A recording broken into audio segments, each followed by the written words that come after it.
Hi అండి, welcome back to my channel. ఇంకా Maddy పని కోసం అని చెప్పేసి వెతుక్కుంటూ ఉంటాడు కదా. మ్యాడీకి తోడుగా మధు కూడా ఉంటుందన్నమాట.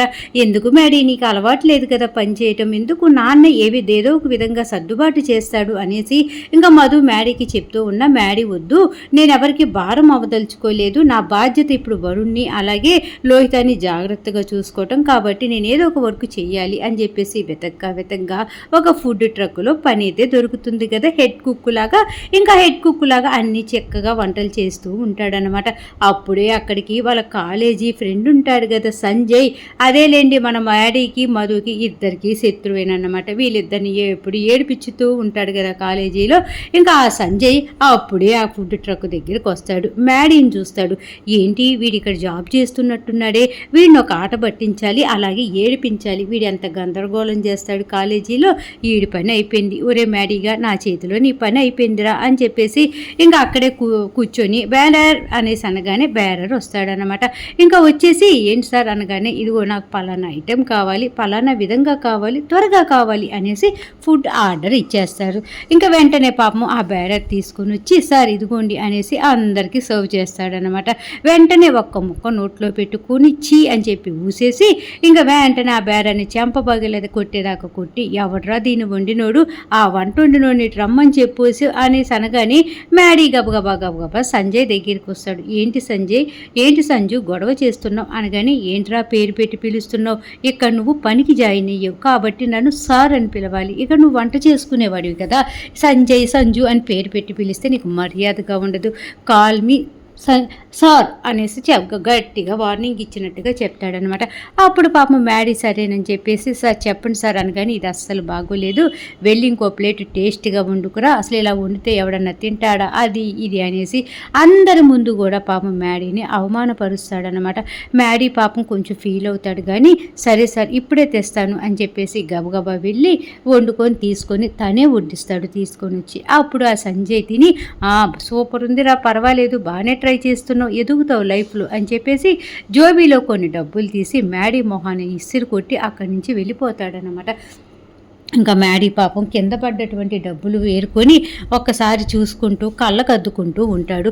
ఈ సీన్ అంతా కూడా వెళ్ళిపోతున్నటువంటి సంజయ్ వెనక్కి తిరిగి సంజయ్ ఫ్రెండ్స్ మ్యాడీని చూస్తూ నవ్వుకుంటూ ఉంటారనమాట. వీడు చూసేవారా కాలేజీలో ఎంత బిల్డప్ ఇచ్చేవాడు, ఇప్పుడు చూడు మనం ఇచ్చిన ఇసిరి కొట్టిన డబ్బులు కూడా తీసుకొని కళ్ళకద్దుకొని అసలు నోటి వెంట ఒక్క మాట కూడా మనల్ని రివర్స్ అనకుండా, ఏంటి ఇది ఎలా మారిపోయాడు, అసలు ఇంతగా ఇదెందుకు ఇంత మెత్తగా ఉన్నాడు, అసలు మాట అంటే ఊరుకోడు కదా, అలాంటి వాడు ఇలా ఎందుకు తయారయ్యాడు, అసలు వీళ్ళు బాగా ఉన్నవాళ్ళు కదా, మరి ఈ వర్క్ ఎందుకు చేస్తున్నాడు, ఏదో జరుగుతుందిరా మొత్తానికి అని చెప్పేసి సంజయ్ అనుకొని, సరే పదండి మనం వెళ్దాం అని చెప్పేసి సంజయ్ బ్యాచ్ బైకుల మీద వెళ్ళిపోతారన్నమాట. ఇంకా మ్యాడీ ఉన్నాడు కదా, ఆ కళ్ళకి డబ్బులు అద్దుకొని చక్కగా మాట్లాడుకుంటూ ఉంటాడు. ఈ డబ్బుల కోసమే కదా నేను పని చేస్తుంది, ఏ పని చేస్తే ఏమైంది, తప్పే లేదు, నేను డబ్బులు సంపాదించుకోవాలి, నా బాధ్యతలన్నీ నెరవేర్చాలి, చిన్ని నీకోసం నేను ఎన్ని మాటలైనా పడతాను, అసలు నీకోసం ఇలాగ జాబ్ పని చేస్తున్నాను, నువ్వు నాకు కనపడతావు అనేసి ఊహే ఎంతో హాయిగా ఉంటుంది అని చెప్పేసి సంతోషపడిపోయి డైలాగులు మాట్లాడుకుంటూ ఉంటాడు. ఇంక ఇక్కడ సీన్ ఇలా జరుగుతూ ఉంటే మొత్తానికి వరుణ్ లోహిత ఇద్దరు కూడా దేవా వాళ్ళ ఇంటికి వస్తాడు కదా.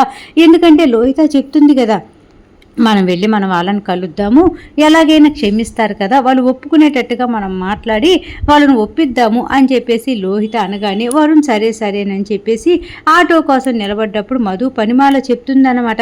ఎందుకు వద్దు, వాళ్ళు మళ్ళీ మిమ్మల్ని ఏదో ఒకటి చేస్తారు, అనరాని మాటలు అంటారు, మీరు బాధపడతారు, వద్దు వరుణ్ అంటూ ఉన్నా సరే ఇంకా మధు చెప్పే మాటలు ఏం పట్టించుకోకుండా వాళ్ళు అక్కడి నుంచి ఆటో ఎక్కేసి దేవ వాళ్ళ ఇంటికి వెళ్ళారు కదా, ఇంక ఇంటి లోపలికి వెళ్ళిపోతారు. మా అందరూ ప్రత్యక్షమవుతారనమాట. వసంత, నాగవల్లి వాళ్ళ అక్క అలాగే శ్రియ నలుగురు వస్తారు. వెంటనే ఇంకా వరుణ్ణి అలాగే లోహితాన్ని చూసి అందరు కోపంతో ఊగిపోతారన్నమాట.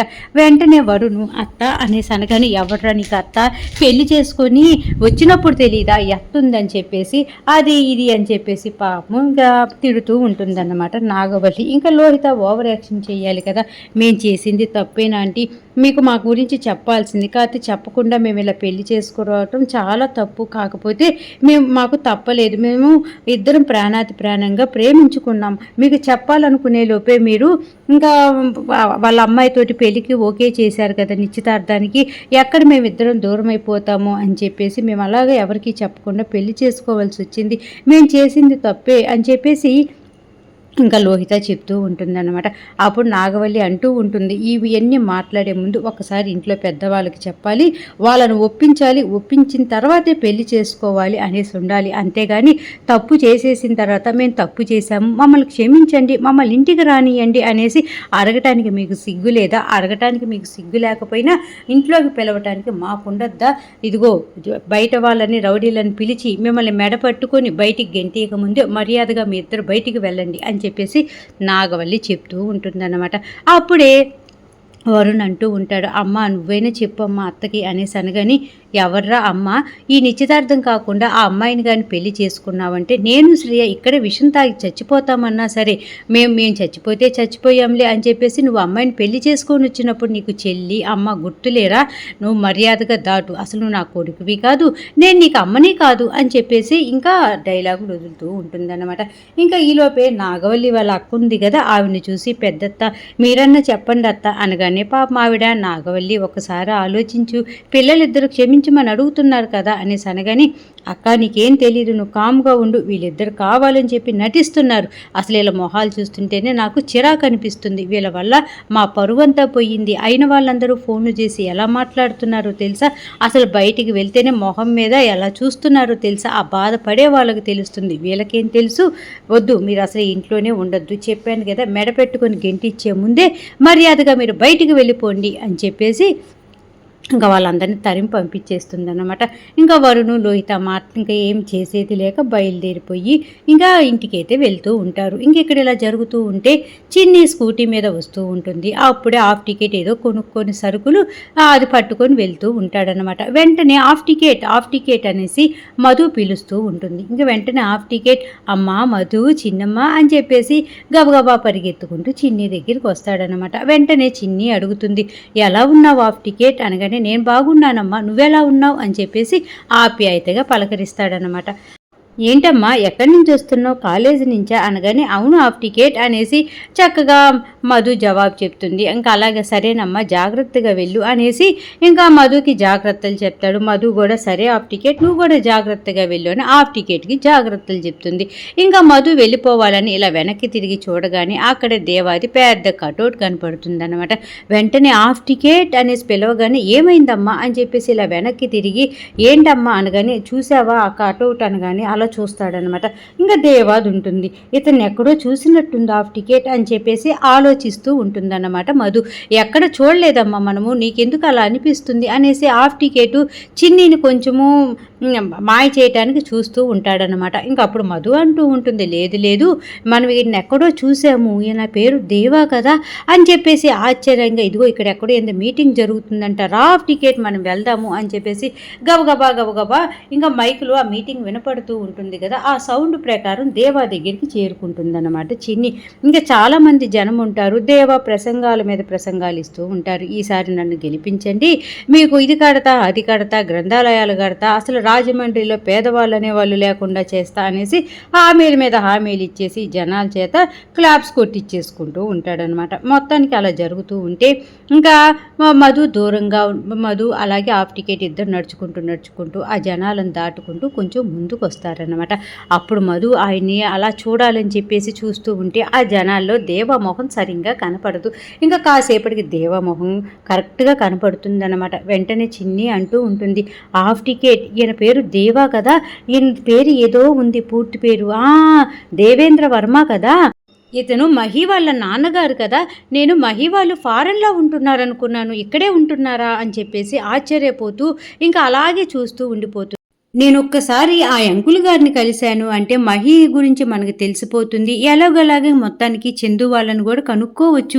ప్లీజ్ నన్ను వెళ్ళని హాఫ్ టికెట్ అని చెప్పేసి చాలా చాలా బతిమలాడుతూ ఉంటుందన్నమాట.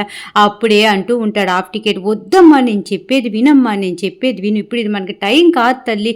నేను చెప్పే మాట విను అనేసి హాఫ్ టికెటు చాలా చాలా బతిమలాడుతూ మొత్తానికి వెళ్ళనీయకుండా చూస్తూ ఉంటాడు. ఇంకో పక్క దేవ వచ్చేసేపటికి వాగ్దానాల మీద వాగ్దానాలు చేస్తూ ఉంటే అక్కడ వాళ్ళందరూ క్లాప్స్ కొడుతూ ఉంటారు కదా.